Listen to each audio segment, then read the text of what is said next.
옛날 옛적 어느 고을 변두리에 진동이라는 사내가 살고 있었습니다. 살다 보니 참 팔자가 요지경이로구나. 그는 종종 이렇게 한숨을 내쉬곤 했지요. 진동이는 원래 그 고을에서도 이름이 있는 양반 집안의 아들이었습니다. 어린 시절만 해도 기와집 사랑채에서 글을 하고 제법 번듯한 도포 차림으로 장터를 거닐던 청년이었지요. 그러나 세상 일이 어찌 마음먹은 대로만 되겠습니까? 집안이 급격히 기울고 부모님은 병환으로 세상을 떠났습니다. 그날 이후로 진동이는 의지할 기둥도 거처할 집도 없이 홀로 떠돌아야 했습니다. 그렇다고 마냥 궁색한 사내는 아니었습니다. 눈치 빠르고 말주변이 있었으며 꾀도 남달랐지요. 고을 어른들이 모여 담소할 때면 진동이의 한마디에 모두 배꼽을 잡고 웃었습니다. 그래서인지 이 집저 집마음 많은 곳에서는 공짜로 방 한 칸 내주며 먹여주고 재워주기도 했지요. 그러나 성미가 까칠해 마음에 안 들면 보따리를 들고 금세 나와 버렸지요. 사람 사는데 마음이 맞아야지. 괜히 비위 맞추며 살긴 싫소.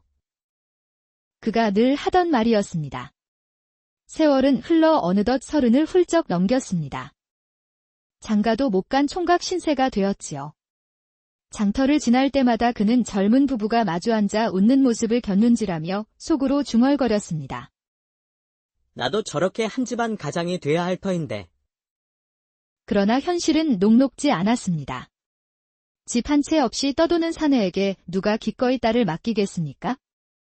몇 번 혼담이 오간 적도 있었지만 사돈들 집에서 집도 없고 재산도 없는 사람에게는 곤란하다며 손사래를 치기 일쑤였습니다.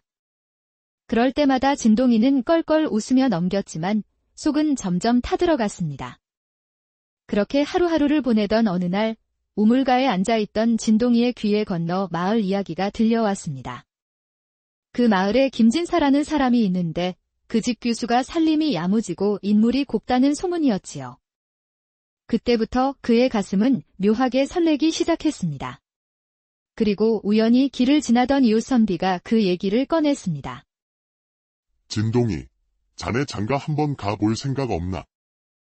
생각만으론 하루에도 12번을 합니다. 허, 됐다. 건너 마을에 규수가 하나 있는데 얼굴 곱고 살림도 야무지다네. 아직 혼처가 정해지지 않았더군. 진동이의 눈이 번쩍 뜨였습니다. 정말입니까? 저 같은 사람에게도 기회가 있겠습니까?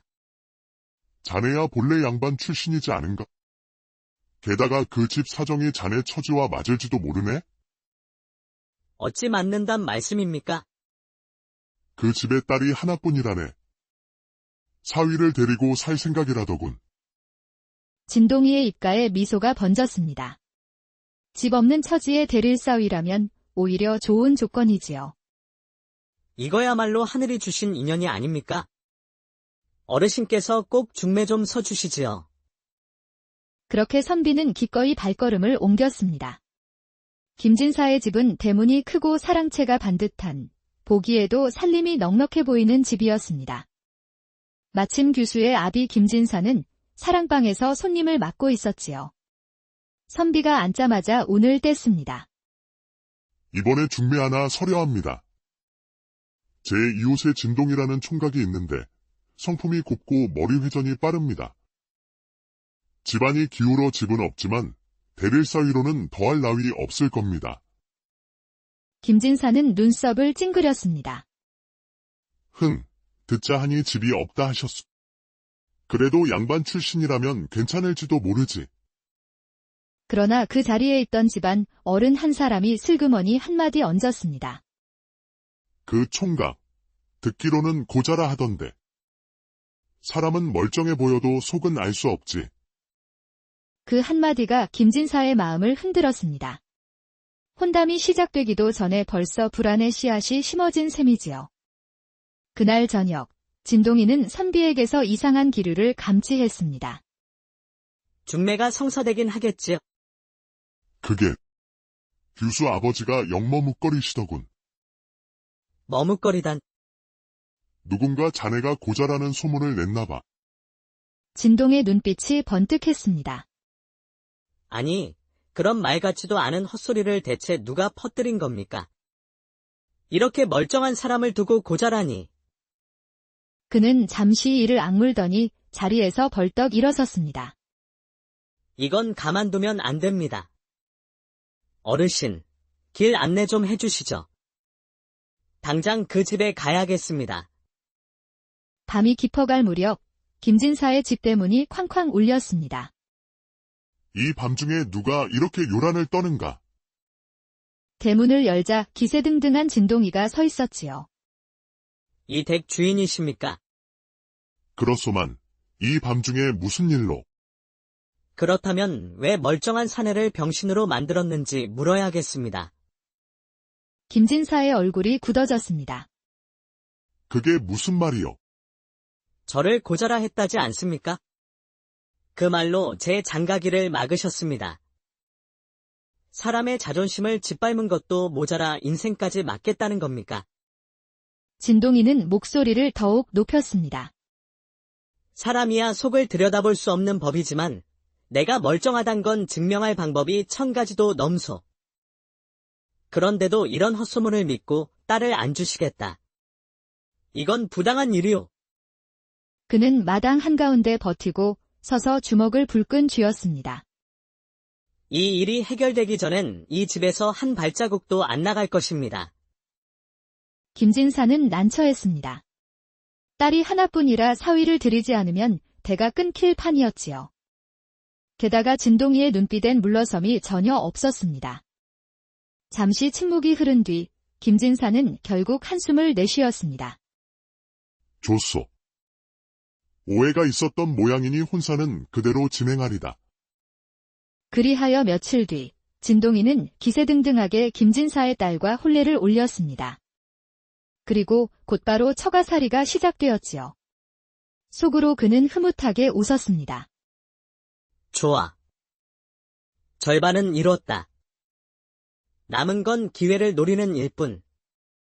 진동의 아내는 고운 인상의 말도 고분고분했지만 진동의 눈에는 처갓집의 살림과 재산이 더 크게 보였죠. 이 집 살림의 절반만 내 손에 들어오면 나는 평생 근심 없겠다.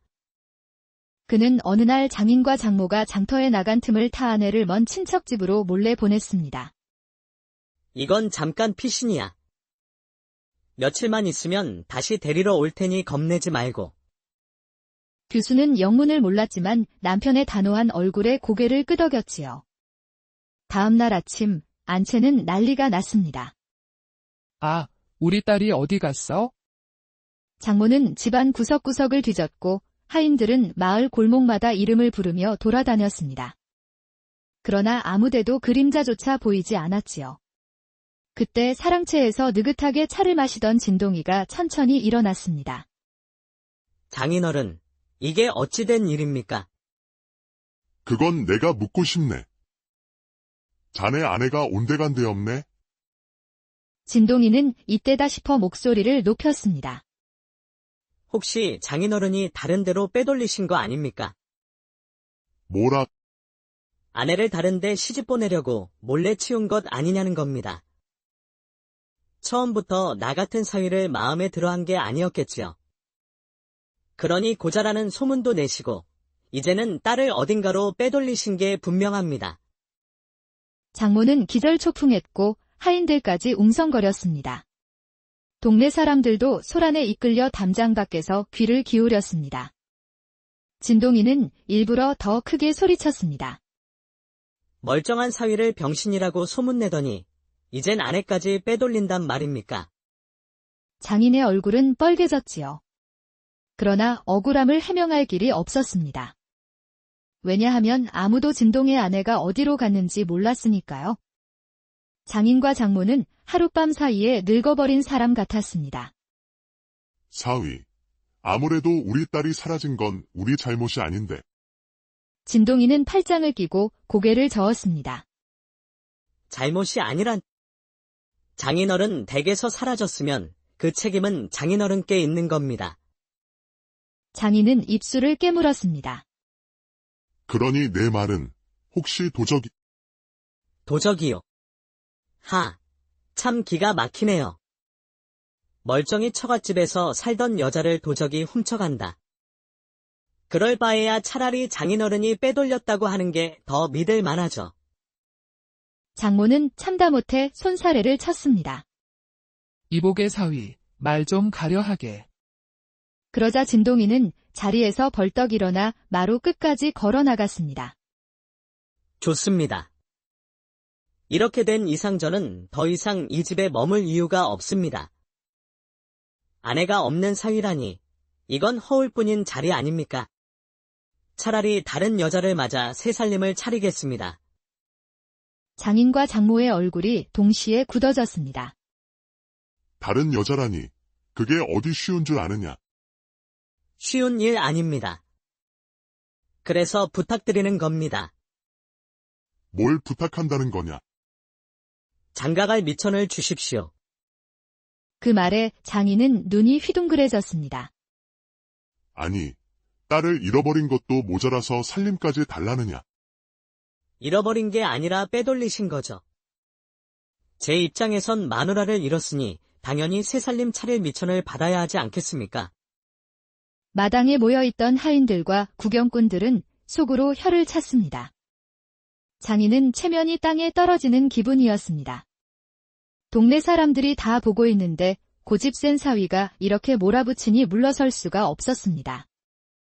좋다. 그럼 살림의 절반을 주겠다. 대신 당장 이 집을 나가라. 진동이는 기다렸다는 듯 허리를 숙였습니다. 장인어른, 현명한 결정을 하셨습니다. 그렇게 진동이는 살림 절반을 부지런히 짐차에 실어 새 보금자리를 준비했습니다. 속으로 그는 중얼거렸지요. 이제 남은 건 마지막 장면을 연출하는 것뿐이야. 진동이는 장인에게 받은 살림 절반을 팔아 일부는 돈으로, 일부는 곡식과 가구로 바꿔 새 집을 장만했습니다. 마당 넓고 대청마루가 시원한 기와집이었지요. 며칠 후, 진동이는 장인에게 편지를 보냈습니다. 혼례를 새로 올리려 하니 장인 장모께서 꼭 오셔서 자리를 빛내주십시오. 장인은 처음엔 그 편지를 의심의 눈으로 바라봤습니다. 이놈이 벌써 다른 여자를 얻는다니. 어디서 데려왔을까? 장모는 고개를 갸웃했습니다. 아무래도 제정신이 아닌가 봐요. 우리가 거길 왜 가요? 그래도 가보세. 사위가 새 출발을 한다니 축하해주는 척이라도 해야지. 혼례 당일, 장인 장모는 정갈한 옷차림으로 진동의 새 집을 찾았습니다. 대문 앞에는 붉은 초롱이 걸리고 마당에는 잔치상이 차려져 있었지요. 북과 장구 소리가 울려 퍼지고 마을 사람들도 구경하러 몰려들었습니다.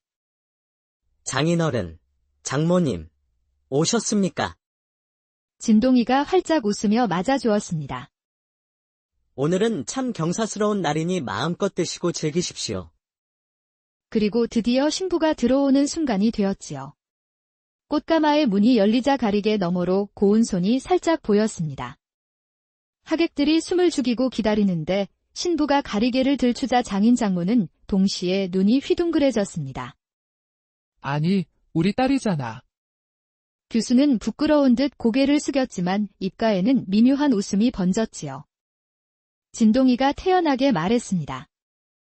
그동안 잠시 친척집에 맡겨둔 아내를 오늘 모셔왔습니다. 이렇게 장인, 장모 모신 자리에서 새 혼례를 올리는 것이 예의라 생각했지요. 장인은 말이 막혔습니다. 이놈. 나를 갖고 논 거냐? 아닙니다. 장인어른. 저는 처음부터 장인 댁과 함께 살 생각뿐이었습니다.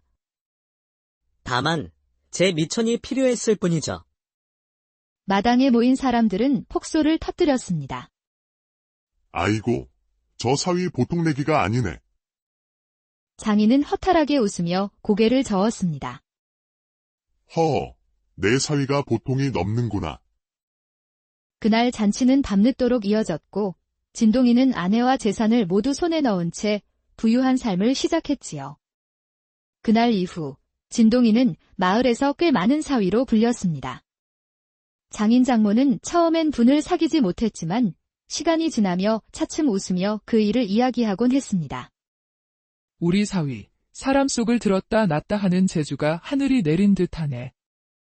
그 재주 덕분에 우리 딸이 평생 호의호식하게 됐으니 불평할 것도 없지요. 진동이는 장인 재산을 알뜰하게 불렸습니다. 장터에서 장사를 하든 논밭을 사든 손을 대는 것마다 돈이 불어났습니다. 마을 사람들은 그가 손만 대면 황금으로 바뀐다며 진동이 손이라 불렀습니다. 술자리에서 누군가 물었습니다.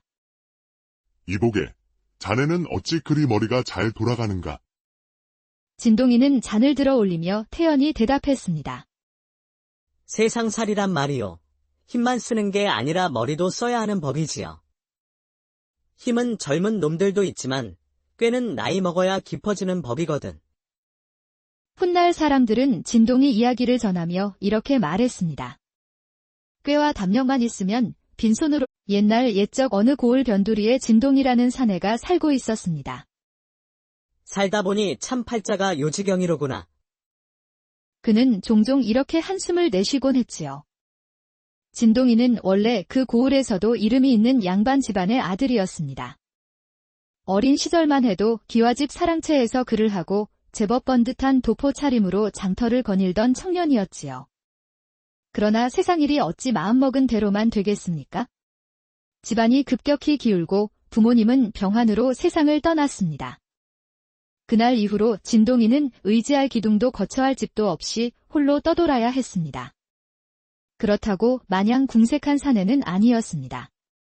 눈치 빠르고 말주변이 있었으며 꾀도 남달랐지요. 고을 어른들이 모여 담소할 때면 진동이의 한마디에 모두 배꼽을 잡고 웃었습니다. 그래서인지 이 집저 집마음 많은 곳에서는 공짜로 방 한 칸 내주며 먹여주고 재워주기도 했지요. 그러나 성미가 까칠해 마음에 안 들면 보따리를 들고 금세 나와 버렸지요. 사람 사는데 마음이 맞아야지. 괜히 비위 맞추며 살긴 싫소. 그가 늘 하던 말이었습니다. 세월은 흘러 어느덧 30을 훌쩍 넘겼습니다. 장가도 못 간 총각 신세가 되었지요. 장터를 지날 때마다 그는 젊은 부부가 마주 앉아 웃는 모습을 곁눈질하며 속으로 중얼거렸습니다. 나도 저렇게 한 집안 가장이 돼야 할 터인데. 그러나 현실은 녹록지 않았습니다. 집 한 채 없이 떠도는 사내에게 누가 기꺼이 딸을 맡기겠습니까? 몇 번 혼담이 오간 적도 있었지만 사돈들 집에서 집도 없고 재산도 없는 사람에게는 곤란하다며 손사래를 치기 일쑤였습니다. 그럴 때마다 진동이는 껄껄 웃으며 넘겼지만 속은 점점 타들어갔습니다. 그렇게 하루하루를 보내던 어느 날 우물가에 앉아있던 진동이의 귀에 건너 마을 이야기가 들려왔습니다. 그 마을에 김진사라는 사람이 있는데 그 집 귀수가 살림이 야무지고 인물이 곱다는 소문이었지요. 그때부터 그의 가슴은 묘하게 설레기 시작했습니다. 그리고 우연히 길을 지나던 이웃 선비가 그 얘기를 꺼냈습니다. 진동이, 자네 장가 한번 가볼 생각 없나? 생각만으론 하루에도 12번을 합니다. 허, 됐다. 건너 마을에 규수가 하나 있는데 얼굴 곱고 살림도 야무지다네. 아직 혼처가 정해지지 않았더군. 진동이의 눈이 번쩍 뜨였습니다. 정말입니까? 저 같은 사람에게도 기회가 있겠습니까? 자네야 본래 양반 출신이지 않은가? 게다가 그 집 사정이 자네 처지와 맞을지도 모르네? 어찌 맞는단 말씀입니까? 그 집의 딸이 하나뿐이라네. 사위를 데리고 살 생각이라더군. 진동이의 입가에 미소가 번졌습니다. 집 없는 처지에 데릴 사위라면 오히려 좋은 조건이지요. 이거야말로 하늘이 주신 인연이 아닙니까? 어르신께서 꼭 중매 좀 서주시지요. 그렇게 선비는 기꺼이 발걸음을 옮겼습니다. 김진사의 집은 대문이 크고 사랑채가 반듯한, 보기에도 살림이 넉넉해 보이는 집이었습니다. 마침 규수의 아비 김진사는 사랑방에서 손님을 맡고 있었지요. 선비가 앉자마자 운을 뗐습니다. 이번에 중매 하나 서려합니다. 제 이웃에 진동이라는 총각이 있는데 성품이 곱고 머리 회전이 빠릅니다. 집안이 기울어 집은 없지만 대릴 사위로는 더할 나위 없을 겁니다. 김진사는 눈썹을 찡그렸습니다. 듣자 하니 집이 없다 하셨소. 그래도 양반 출신이라면 괜찮을지도 모르지. 그러나 그 자리에 있던 집안 어른 한 사람이 슬그머니 한마디 얹었습니다. 그 총각, 듣기로는 고자라 하던데. 사람은 멀쩡해 보여도 속은 알 수 없지. 그 한마디가 김진사의 마음을 흔들었습니다. 혼담이 시작되기도 전에 벌써 불안의 씨앗이 심어진 셈이지요. 그날 저녁, 진동이는 선비에게서 이상한 기류를 감지했습니다. 중매가 성사되긴 하겠지요. 그게 규수 아버지가 영머뭇거리시더군. 머뭇거리단. 누군가 자네가 고자라는 소문을 냈나봐. 진동의 눈빛이 번뜩했습니다. 아니, 그런 말 같지도 않은 헛소리를 대체 누가 퍼뜨린 겁니까? 이렇게 멀쩡한 사람을 두고 고자라니. 그는 잠시 이를 악물더니 자리에서 벌떡 일어섰습니다. 이건 가만두면 안 됩니다. 어르신, 길 안내 좀 해주시죠. 당장 그 집에 가야겠습니다. 밤이 깊어갈 무렵 김진사의 집 대문이 쾅쾅 울렸습니다. 이 밤중에 누가 이렇게 요란을 떠는가? 대문을 열자 기세등등한 진동이가 서 있었지요. 이 댁 주인이십니까? 그렇소만, 이 밤중에 무슨 일로? 그렇다면 왜 멀쩡한 사내를 병신으로 만들었는지 물어야겠습니다. 김진사의 얼굴이 굳어졌습니다. 그게 무슨 말이요? 저를 고자라 했다지 않습니까? 그 말로 제 장가기를 막으셨습니다. 사람의 자존심을 짓밟은 것도 모자라 인생까지 막겠다는 겁니까? 진동이는 목소리를 더욱 높였습니다. 사람이야 속을 들여다볼 수 없는 법이지만 내가 멀쩡하단 건 증명할 방법이 1000가지도 넘소. 그런데도 이런 헛소문을 믿고 딸을 안 주시겠다. 이건 부당한 일이오. 그는 마당 한가운데 버티고 서서 주먹을 불끈 쥐었습니다. 이 일이 해결되기 전엔 이 집에서 한 발자국도 안 나갈 것입니다. 김진사는 난처했습니다. 딸이 하나뿐이라 사위를 들이지 않으면 대가 끊길 판이었지요. 게다가 진동이의 눈빛엔 물러섬이 전혀 없었습니다. 잠시 침묵이 흐른 뒤 김진사는 결국 한숨을 내쉬었습니다. 좋소. 오해가 있었던 모양이니 혼사는 그대로 진행하리다. 그리하여 며칠 뒤 진동이는 기세등등하게 김진사의 딸과 혼례를 올렸습니다. 그리고 곧바로 처가살이가 시작되었지요. 속으로 그는 흐뭇하게 웃었습니다. 좋아. 절반은 이뤘다. 남은 건 기회를 노리는 일뿐. 진동의 아내는 고운 인상의 말도 고분고분했지만 진동의 눈에는 처갓집의 살림과 재산이 더 크게 보였죠. 이 집 살림의 절반만 내 손에 들어오면 나는 평생 근심 없겠다. 그는 어느 날 장인과 장모가 장터에 나간 틈을 타 아내를 먼 친척집으로 몰래 보냈습니다. 이건 잠깐 피신이야. 며칠만 있으면 다시 데리러 올 테니 겁내지 말고. 규수는 영문을 몰랐지만 남편의 단호한 얼굴에 고개를 끄덕였지요. 다음 날 아침 안채는 난리가 났습니다. 아, 우리 딸이 어디 갔어? 장모는 집안 구석구석을 뒤졌고 하인들은 마을 골목마다 이름을 부르며 돌아다녔습니다. 그러나 아무데도 그림자조차 보이지 않았지요. 그때 사랑채에서 느긋하게 차를 마시던 진동이가 천천히 일어났습니다. 장인어른, 이게 어찌 된 일입니까? 그건 내가 묻고 싶네. 자네 아내가 온데간데 없네? 진동이는 이때다 싶어 목소리를 높였습니다. 혹시 장인어른이 다른 데로 빼돌리신 거 아닙니까? 뭐라? 아내를 다른 데 시집 보내려고 몰래 치운 것 아니냐는 겁니다. 처음부터 나 같은 사위를 마음에 들어한 게 아니었겠지요. 그러니 고자라는 소문도 내시고 이제는 딸을 어딘가로 빼돌리신 게 분명합니다. 장모는 기절초풍했고 하인들까지 웅성거렸습니다. 동네 사람들도 소란에 이끌려 담장 밖에서 귀를 기울였습니다. 진동이는 일부러 더 크게 소리쳤습니다. 멀쩡한 사위를 병신이라고 소문내더니 이젠 아내까지 빼돌린단 말입니까? 장인의 얼굴은 뻘개졌지요. 그러나 억울함을 해명할 길이 없었습니다. 왜냐하면 아무도 진동의 아내가 어디로 갔는지 몰랐으니까요.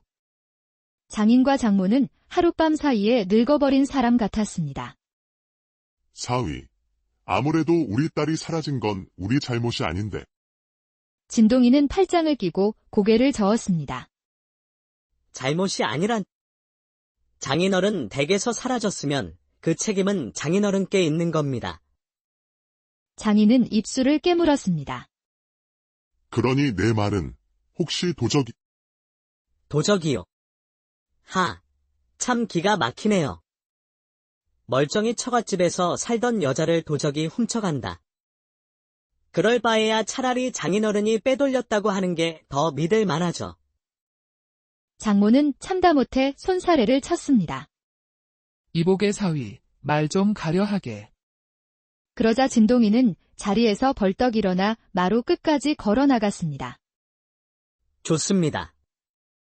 이렇게 된 이상 저는 더 이상 이 집에 머물 이유가 없습니다. 아내가 없는 사위라니 이건 허울뿐인 자리 아닙니까? 차라리 다른 여자를 맞아 새 살림을 차리겠습니다. 장인과 장모의 얼굴이 동시에 굳어졌습니다. 다른 여자라니 그게 어디 쉬운 줄 아느냐. 쉬운 일 아닙니다. 그래서 부탁드리는 겁니다. 뭘 부탁한다는 거냐. 장가갈 미천을 주십시오.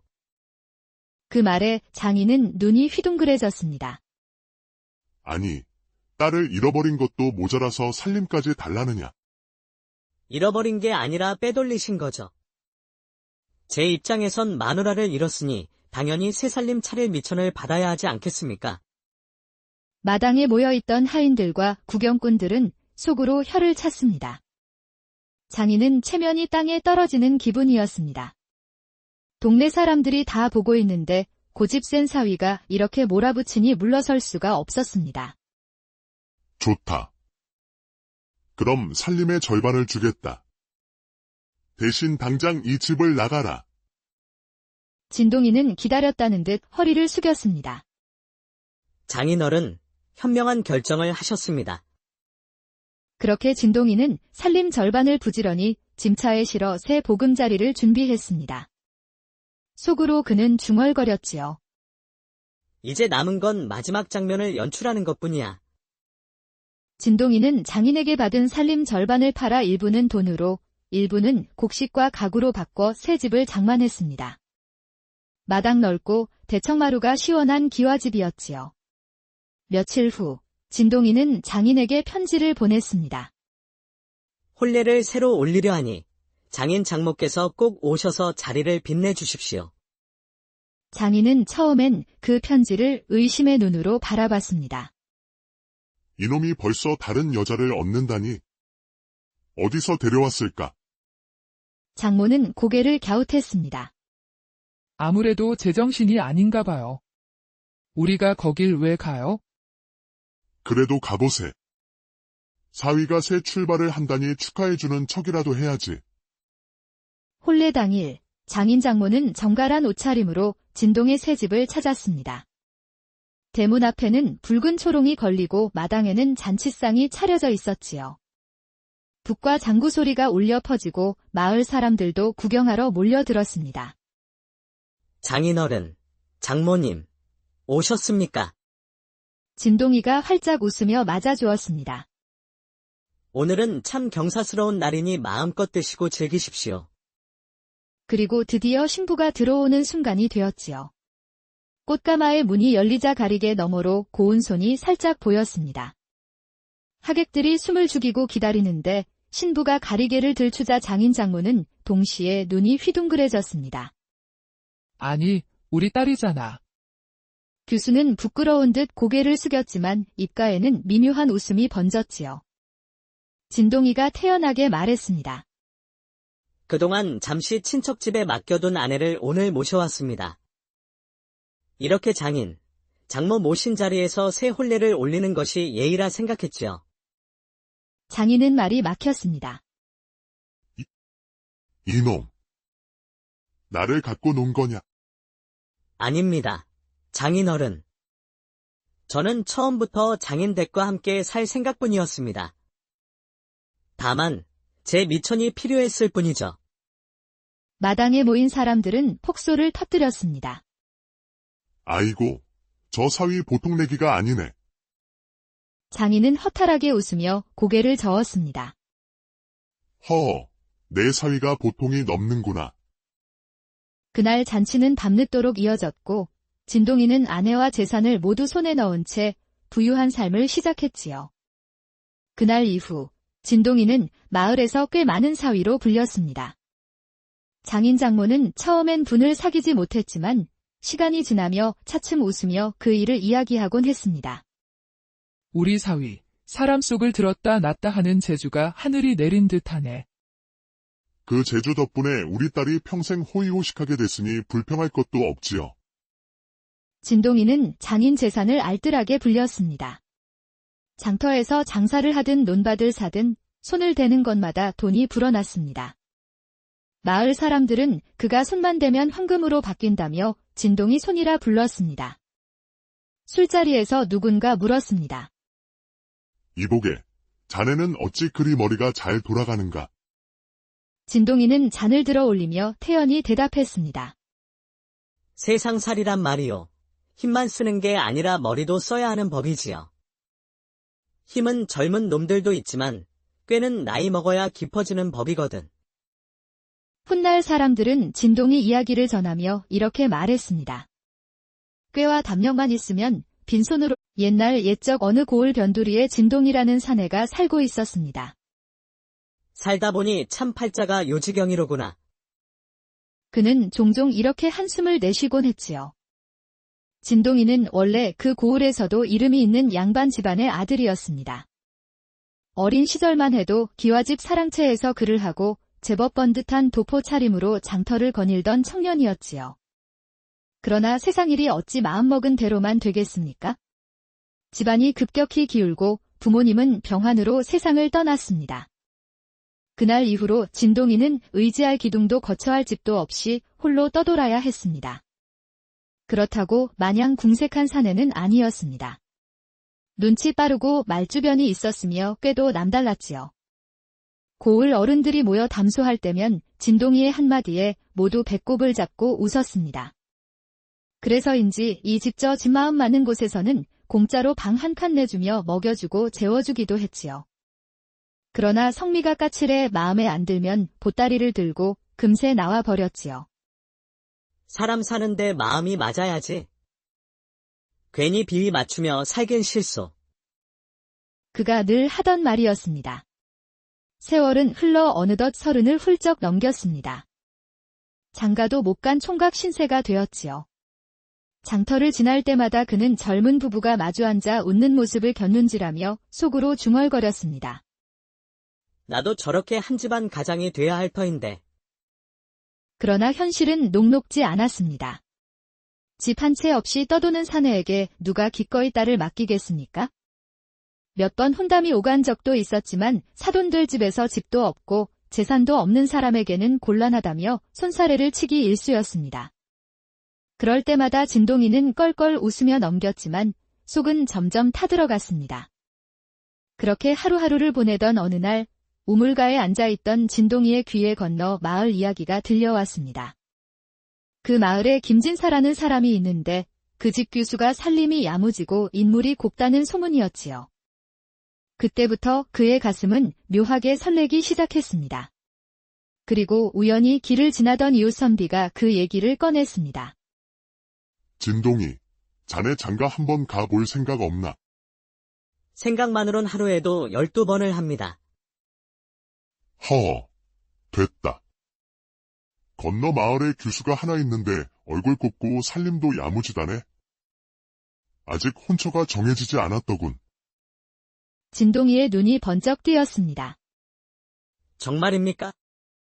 저 같은 사람에게도 기회가 있겠습니까? 자네야 본래 양반 출신이지 않은가? 게다가 그 집 사정이 자네 처지와 맞을지도 모르네? 어찌 맞는단 말씀입니까? 그 집의 딸이 하나뿐이라네. 사위를 데리고 살 생각이라더군. 진동이의 입가에 미소가 번졌습니다. 집 없는 처지에 데릴 사위라면 오히려 좋은 조건이지요. 이거야말로 하늘이 주신 인연이 아닙니까? 어르신께서 꼭 중매 좀 서주시지요. 그렇게 선비는 기꺼이 발걸음을 옮겼습니다. 김진사의 집은 대문이 크고 사랑채가 반듯한, 보기에도 살림이 넉넉해 보이는 집이었습니다. 마침 규수의 아비 김진사는 사랑방에서 손님을 맡고 있었지요. 선비가 앉자마자 운을 뗐습니다. 이번에 중매 하나 서려합니다. 제 이웃에 진동이라는 총각이 있는데 성품이 곱고 머리 회전이 빠릅니다. 집안이 기울어 집은 없지만 데릴 사위로는 더할 나위 없을 겁니다. 김진사는 눈썹을 찡그렸습니다. 듣자 하니 집이 없다 하셨소. 그래도 양반 출신이라면 괜찮을지도 모르지. 그러나 그 자리에 있던 집안 어른 한 사람이 슬그머니 한마디 얹었습니다. 그 총각, 듣기로는 고자라 하던데. 사람은 멀쩡해 보여도 속은 알 수 없지. 그 한마디가 김진사의 마음을 흔들었습니다. 혼담이 시작되기도 전에 벌써 불안의 씨앗이 심어진 셈이지요. 그날 저녁, 진동이는 선비에게서 이상한 기류를 감지했습니다. 중매가 성사되긴 하겠지요. 그게 규수 아버지가 영머뭇거리시더군. 머뭇거리단. 누군가 자네가 고자라는 소문을 냈나봐. 진동의 눈빛이 번뜩했습니다. 아니, 그런 말 같지도 않은 헛소리를 대체 누가 퍼뜨린 겁니까? 이렇게 멀쩡한 사람을 두고 고자라니. 그는 잠시 이를 악물더니 자리에서 벌떡 일어섰습니다.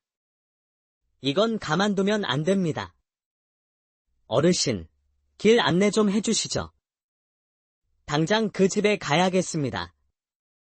밤이 깊어갈 무렵 김진사의 집 대문이 쾅쾅 울렸습니다. 이 밤중에 누가 이렇게 요란을 떠는가? 대문을 열자 기세등등한 진동이가 서 있었지요. 이 댁 주인이십니까? 그렇소만, 이 밤중에 무슨 일로? 그렇다면 왜 멀쩡한 사내를 병신으로 만들었는지 물어야겠습니다. 김진사의 얼굴이 굳어졌습니다. 그게 무슨 말이요? 저를 고자라 했다지 않습니까? 그 말로 제 장가기를 막으셨습니다. 사람의 자존심을 짓밟은 것도 모자라 인생까지 맡겠다는 겁니까? 진동이는 목소리를 더욱 높였습니다. 사람이야 속을 들여다볼 수 없는 법이지만 내가 멀쩡하단 건 증명할 방법이 1000가지도 넘소. 그런데도 이런 헛소문을 믿고 딸을 안 주시겠다. 이건 부당한 일이오. 그는 마당 한가운데 버티고 서서 주먹을 불끈 쥐었습니다. 이 일이 해결되기 전엔 이 집에서 한 발자국도 안 나갈 것입니다. 김진사는 난처했습니다. 딸이 하나뿐이라 사위를 들이지 않으면 대가 끊길 판이었지요. 게다가 진동이의 눈빛엔 물러섬이 전혀 없었습니다. 잠시 침묵이 흐른 뒤 김진사는 결국 한숨을 내쉬었습니다. 좋소. 오해가 있었던 모양이니 혼사는 그대로 진행하리다. 그리하여 며칠 뒤 진동이는 기세등등하게 김진사의 딸과 혼례를 올렸습니다. 그리고 곧바로 처가살이가 시작되었지요. 속으로 그는 흐뭇하게 웃었습니다. 좋아. 절반은 이뤘다. 남은 건 기회를 노리는 일뿐. 진동의 아내는 고운 인상의 말도 고분고분했지만 진동의 눈에는 처갓집의 살림과 재산이 더 크게 보였죠. 이 집 살림의 절반만 내 손에 들어오면 나는 평생 근심 없겠다. 그는 어느 날 장인과 장모가 장터에 나간 틈을 타 아내를 먼 친척집으로 몰래 보냈습니다. 이건 잠깐 피신이야. 며칠만 있으면 다시 데리러 올 테니 겁내지 말고.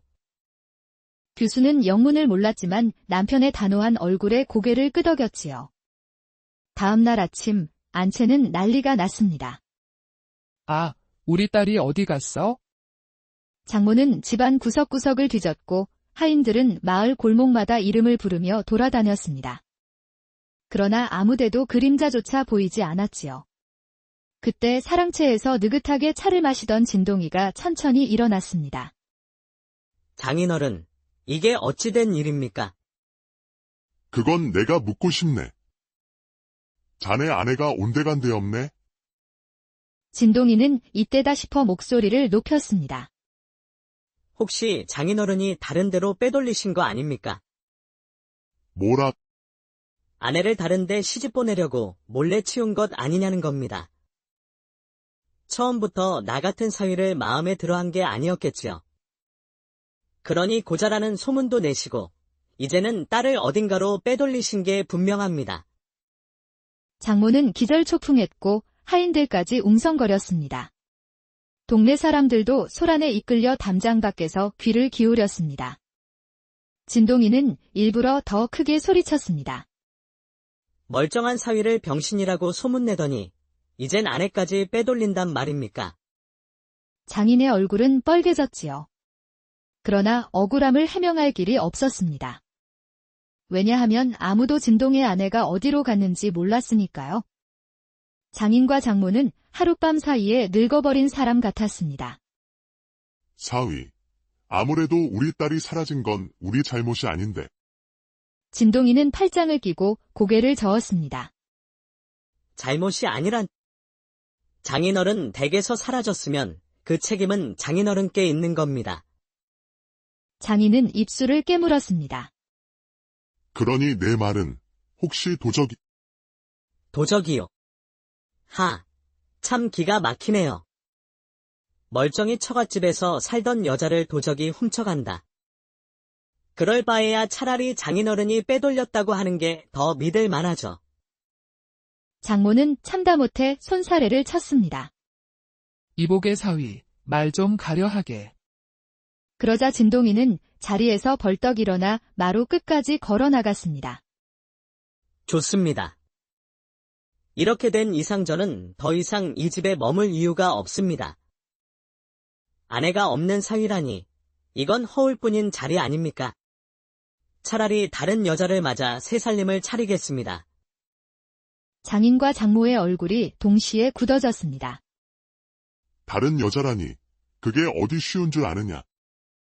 쉬운 일 아닙니다. 그래서 부탁드리는 겁니다. 뭘 부탁한다는 거냐. 장가갈 미천을 주십시오. 그 말에 장인은 눈이 휘둥그레졌습니다. 아니, 딸을 잃어버린 것도 모자라서 살림까지 달라느냐. 잃어버린 게 아니라 빼돌리신 거죠. 제 입장에선 마누라를 잃었으니 당연히 새 살림 차릴 미천을 받아야 하지 않겠습니까? 마당에 모여있던 하인들과 구경꾼들은 속으로 혀를 찼습니다. 장인은 체면이 땅에 떨어지는 기분이었습니다. 동네 사람들이 다 보고 있는데 고집 센 사위가 이렇게 몰아붙이니 물러설 수가 없었습니다. 좋다. 그럼 살림의 절반을 주겠다. 대신 당장 이 집을 나가라. 진동이는 기다렸다는 듯 허리를 숙였습니다. 장인어른, 현명한 결정을 하셨습니다. 그렇게 진동이는 살림 절반을 부지런히 짐차에 실어 새 보금자리를 준비했습니다. 속으로 그는 중얼거렸지요. 이제 남은 건 마지막 장면을 연출하는 것뿐이야. 진동이는 장인에게 받은 살림 절반을 팔아 일부는 돈으로, 일부는 곡식과 가구로 바꿔 새 집을 장만했습니다. 마당 넓고 대청마루가 시원한 기와집이었지요. 며칠 후, 진동이는 장인에게 편지를 보냈습니다. 혼례를 새로 올리려 하니 장인 장모께서 꼭 오셔서 자리를 빛내주십시오. 장인은 처음엔 그 편지를 의심의 눈으로 바라봤습니다. 이놈이 벌써 다른 여자를 얻는다니. 어디서 데려왔을까? 장모는 고개를 갸웃했습니다. 아무래도 제정신이 아닌가 봐요. 우리가 거길 왜 가요? 그래도 가보세. 사위가 새 출발을 한다니 축하해주는 척이라도 해야지. 혼례 당일, 장인 장모는 정갈한 옷차림으로 진동의 새 집을 찾았습니다. 대문 앞에는 붉은 초롱이 걸리고 마당에는 잔치상이 차려져 있었지요. 북과 장구 소리가 울려 퍼지고 마을 사람들도 구경하러 몰려들었습니다. 장인어른, 장모님, 오셨습니까? 진동이가 활짝 웃으며 맞아주었습니다. 오늘은 참 경사스러운 날이니 마음껏 드시고 즐기십시오. 그리고 드디어 신부가 들어오는 순간이 되었지요. 꽃가마의 문이 열리자 가리개 너머로 고운 손이 살짝 보였습니다. 하객들이 숨을 죽이고 기다리는데 신부가 가리개를 들추자 장인 장모는 동시에 눈이 휘둥그레졌습니다. 아니, 우리 딸이잖아. 교수는 부끄러운 듯 고개를 숙였지만 입가에는 미묘한 웃음이 번졌지요. 진동이가 태연하게 말했습니다. 그동안 잠시 친척집에 맡겨둔 아내를 오늘 모셔왔습니다. 이렇게 장인, 장모 모신 자리에서 새 혼례를 올리는 것이 예의라 생각했지요. 장인은 말이 막혔습니다. 이놈. 나를 갖고 논 거냐? 아닙니다. 장인어른.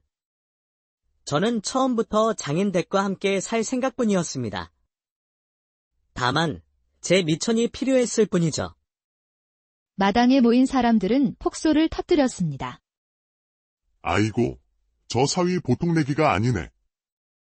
장인은 허탈하게 웃으며 고개를 저었습니다. 허, 내 사위가 보통이 넘는구나. 그날 잔치는 밤늦도록 이어졌고 진동이는 아내와 재산을 모두 손에 넣은 채 부유한 삶을 시작했지요. 그날 이후 진동이는 마을에서 꽤 많은 사위로 불렸습니다. 장인 장모는 처음엔 분을 사귀지 못했지만 시간이 지나며 차츰 웃으며 그 일을 이야기하곤 했습니다. 우리 사위, 사람 속을 들었다 놨다 하는 재주가 하늘이 내린 듯하네. 그 재주 덕분에 우리 딸이 평생 호의호식하게 됐으니 불평할 것도 없지요. 진동이는 장인 재산을 알뜰하게 불렸습니다. 장터에서 장사를 하든 논밭을 사든 손을 대는 것마다 돈이 불어났습니다. 마을 사람들은 그가 손만 대면 황금으로 바뀐다며 진동이 손이라 불렀습니다. 술자리에서 누군가 물었습니다. 이보게, 자네는 어찌 그리 머리가 잘 돌아가는가? 진동이는 잔을 들어 올리며 태연히 대답했습니다. 세상살이란 말이요. 힘만 쓰는 게 아니라 머리도 써야 하는 법이지요. 힘은 젊은 놈들도 있지만 꾀는 나이 먹어야 깊어지는 법이거든. 훗날 사람들은 진동이 이야기를 전하며 이렇게 말했습니다. 꾀와 담력만 있으면 빈손으로 옛날 옛적 어느 고을 변두리에 진동이라는 사내가 살고 있었습니다. 살다 보니 참 팔자가 요지경이로구나. 그는 종종 이렇게 한숨을 내쉬곤 했지요. 진동이는 원래 그 고을에서도 이름이 있는 양반 집안의 아들이었습니다. 어린 시절만 해도 기와집 사랑채에서 글을 하고 제법 번듯한 도포 차림으로 장터를 거닐던 청년이었지요. 그러나 세상일이 어찌 마음먹은 대로만 되겠습니까? 집안이 급격히 기울고 부모님은 병환으로 세상을 떠났습니다. 그날 이후로 진동이는 의지할 기둥도 거처할 집도 없이 홀로 떠돌아야 했습니다. 그렇다고 마냥 궁색한 사내는 아니었습니다. 눈치 빠르고 말주변이 있었으며 꾀도 남달랐지요. 고을 어른들이 모여 담소할 때면 진동이의 한마디에 모두 배꼽을 잡고 웃었습니다. 그래서인지 이 집저 집마음 많은 곳에서는 공짜로 방 한 칸 내주며 먹여주고 재워주기도 했지요. 그러나 성미가 까칠해 마음에 안 들면 보따리를 들고 금세 나와 버렸지요. 사람 사는데 마음이 맞아야지. 괜히 비위 맞추며 살긴 싫소. 그가 늘 하던 말이었습니다. 세월은 흘러 어느덧 30을 훌쩍 넘겼습니다. 장가도 못 간 총각 신세가 되었지요.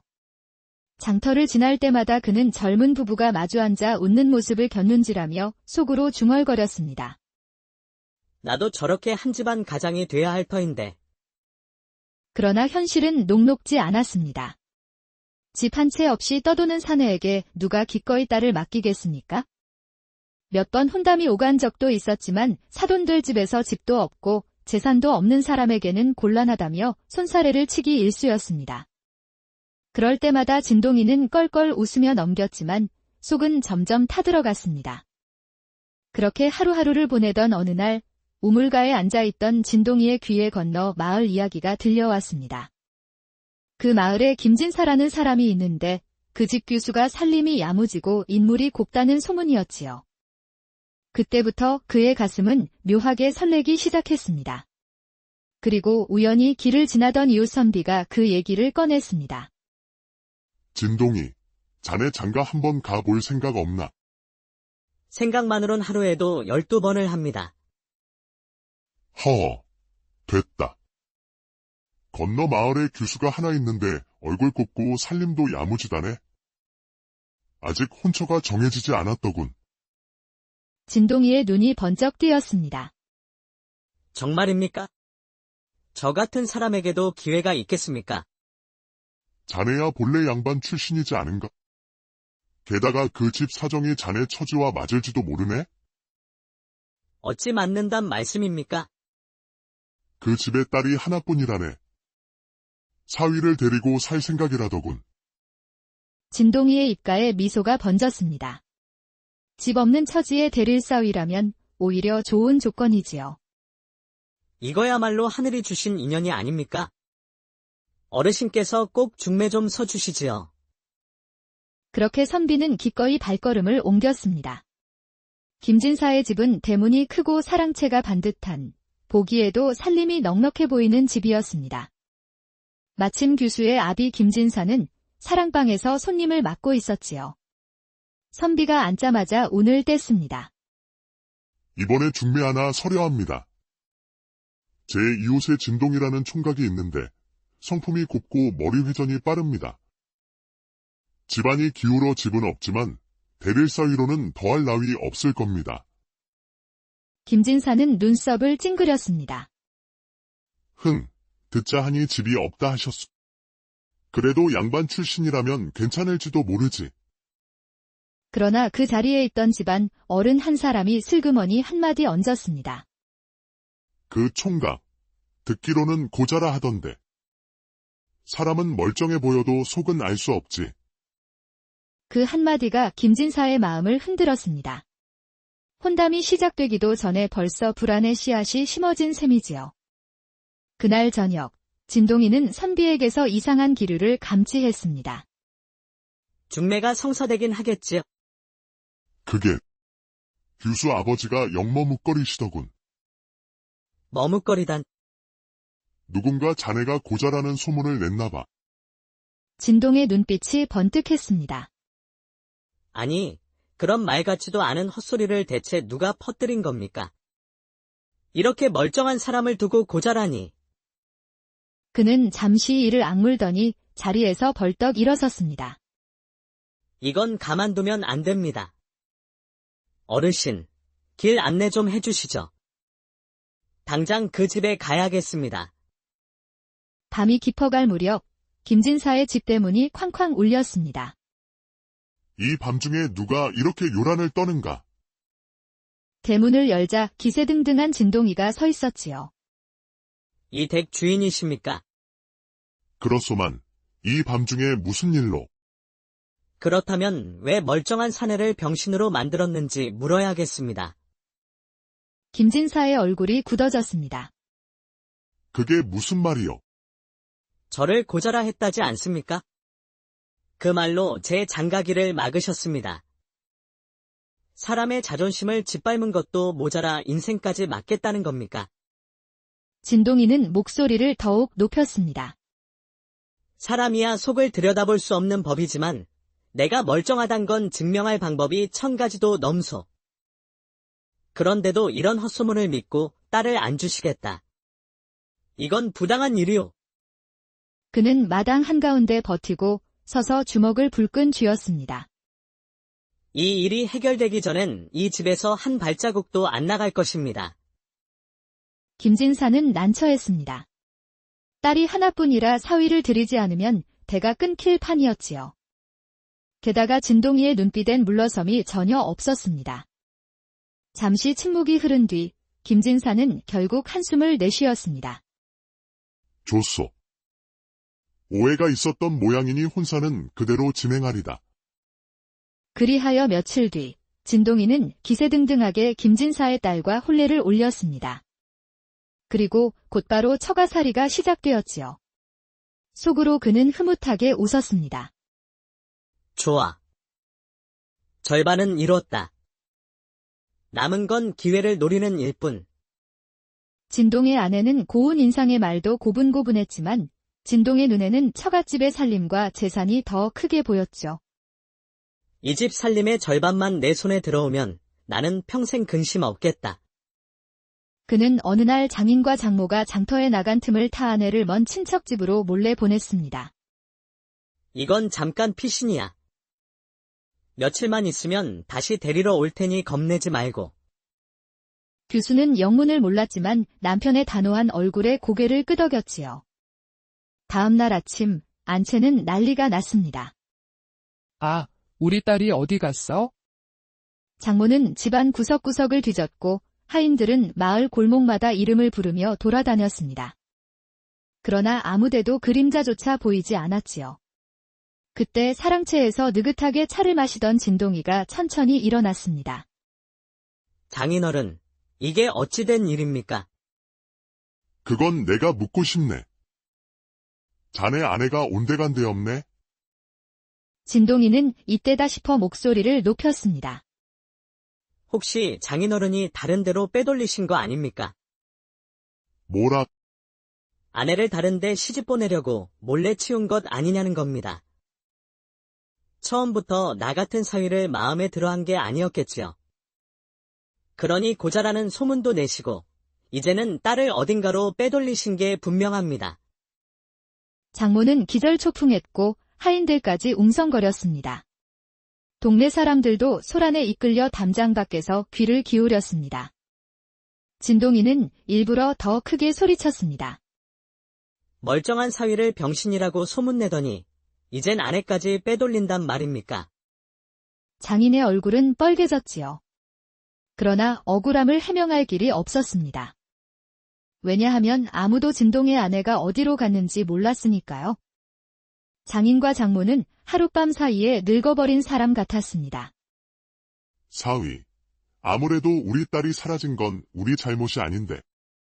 진동이는 팔짱을 끼고 고개를 저었습니다. 잘못이 아니란. 장인어른 댁에서 사라졌으면 그 책임은 장인어른께 있는 겁니다. 장인은 입술을 깨물었습니다. 그러니 내 말은 혹시 도적이... 도적이요. 참 기가 막히네요. 멀쩡히 처갓집에서 살던 여자를 도적이 훔쳐간다. 그럴 바에야 차라리 장인어른이 빼돌렸다고 하는 게 더 믿을 만하죠. 장모는 참다 못해 손사래를 쳤습니다. 이복의 사위, 말 좀 가려하게. 그러자 진동이는 자리에서 벌떡 일어나 마루 끝까지 걸어 나갔습니다. 좋습니다.